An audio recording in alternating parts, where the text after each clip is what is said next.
ஊராட்சி மன்ற தலைவர் அவர்கள் இங்கே அரசு நேரடி கொள்முதல் நிலையம் திறக்கப்பட வேண்டும். கடந்த ஆண்டு இந்த ஊரிலே நெல் கொள்முதல் நிலையம் திறக்கப்பட்டு 30,000 மூட்டைகள் இங்கே கொள்முதல் செய்யப்பட்டிருக்கிறது. இந்த ஆண்டும் அப்படி திறக்கப்பட வேண்டும் என்ற கோரிக்கையை மாவட்ட நிர்வாகத்துக்கும் அனுப்பியிருக்கின்றார். அதை நம்மிடத்திலும் அளித்திருக்கின்றார்கள். நிச்சயமாக அதற்கான நடவடிக்கையை நான் மேற்கொள்வேன் என்று உங்களிடத்திலே கூறிக்கொள்கின்றேன். இது தேர்தல் அறிவிப்புக்கு முன் என்னுடைய கவனத்துக்கு வந்திருந்தால் மாவட்ட ஆட்சியரிடத்திலே வலியுறுத்தி இதற்கான அமைச்சர் மரியாதைக்குரிய அண்ணன் MRK பன்னீர்செல்வம் அவர்களிடத்திலேயே எடுத்து கூறி இந்த நெல் கொள்முதல் நிலையத்தை அப்போதே நாங்கள் செயல்பட வைத்திருப்போம். எப்பொழுதும் ஒன்று காலம் கடந்துவிடவில்லை. இந்த 23ஆம் தேதி இந்த வாக்குப்பதிவு முடிந்ததற்கு பிறகு உடனடியாக மாவட்ட ஆட்சியரிடத்தில் உங்கள் கோரிக்கையை எடுத்து சொல்லி இங்கே கடந்த ஆண்டை போலவே நெல் கொள்முதல் நிலையம் திறக்கப்படுவதற்கு நாங்கள் அனைத்து நடவடிக்கைகளும் எடுப்பேன். உங்கள் வாக்குகளின் அடிப்படையில் நாடாளுமன்ற உறுப்பினராக என்னை தேர்ந்தெடுத்தீர்கள்.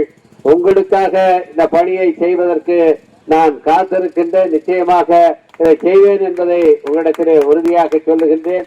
இத்தகைய கோரிக்கைகள் இது நெல் கொள்முதல் நிலையம் மட்டுமல்ல, விவசாய பெருங்குடி மக்களுடைய அனைத்து கோரிக்கைகளுக்காகவும் உங்களுக்காக குரல் எழுப்புவதற்குத்தான் தலைவர் எழுச்சி தமிழர் அவர்கள் வன்னி அரசவர்களுடைய அவர்களை உங்களுடைய வேட்பாளராக இங்கே அனுப்பியிருக்கின்றார். அவரை சட்டமன்றத்திற்கு அனுப்பினால் இந்த பகுதி திண்டிவனம் பகுதி என்பது விவசாய பெருங்குடி மக்கள் வாழ்கிற பகுதி, விவசாயத்தை நம்பி வாழ்கிற பகுதி. இந்த பகுதியில விவசாயிகளுடைய மேம்பாட்டுக்காக இங்கே நெல் உற்பத்தி செய்கிறவர்கள், அதுபோல உளுந்து பயிர் உற்பத்தி செய்கிறவர்கள், அதுபோல இங்கே என்ன காய்கறி உற்பத்தி செய்கிறவர்கள், இவர்களுடைய நலன்களுக்கான அனைத்து நடவடிக்கைகளும் மேற்கொள்ளப்படும் என்பதை உங்களிடத்தில் தெரிவித்துக் கொள்கின்றேன். இந்த நெல் கொள்முதல் நிலையத்தை உடனடியாக திறப்பதற்கு நாங்கள் நடவடிக்கை எடுப்போம் என்ற வாக்குறுதியை உங்களிடத்தில் வழங்குகிறேன். நீங்கள் இதற்காக தேர்தலை புறக்கணிப்போம் என்ற அறிவிப்பை ஒரு துண்டறிக்கையிலே வெளியிட்டிருக்கின்றீர்கள். தேர்தலை புறக்கணிப்பதன் மூலமாக இதை நாம் சாதிக்க முடியாது. உங்களுக்காக பணி செய்வதற்கு நாங்கள் காத்து கிடக்கிறோம். எனவே நாங்கள் அதற்காக நடவடிக்கை எடுக்கும் போது நீங்கள் தேர்தலை புறக்கணிக்க வேண்டிய தேவையே இல்லை. உங்களுடைய வாக்குகளை பானை சின்னத்திலே திராவிட முன்னேற்ற கழக தலைமையிலான கூட்டணியின் வெற்றி சின்னமான பானை சின்னத்திலே அடித்து உங்களுடைய வேட்பாளராக இன்றைக்கு இங்கே வந்திருக்கின்ற வன்னி அரசவர்களை சட்டமன்றத்துக்கு அனுப்பித்தாருங்கள். உங்களுக்காக இங்கே குரல் எழுப்புவதற்கு அவர் தயாராக இருக்கின்றார்.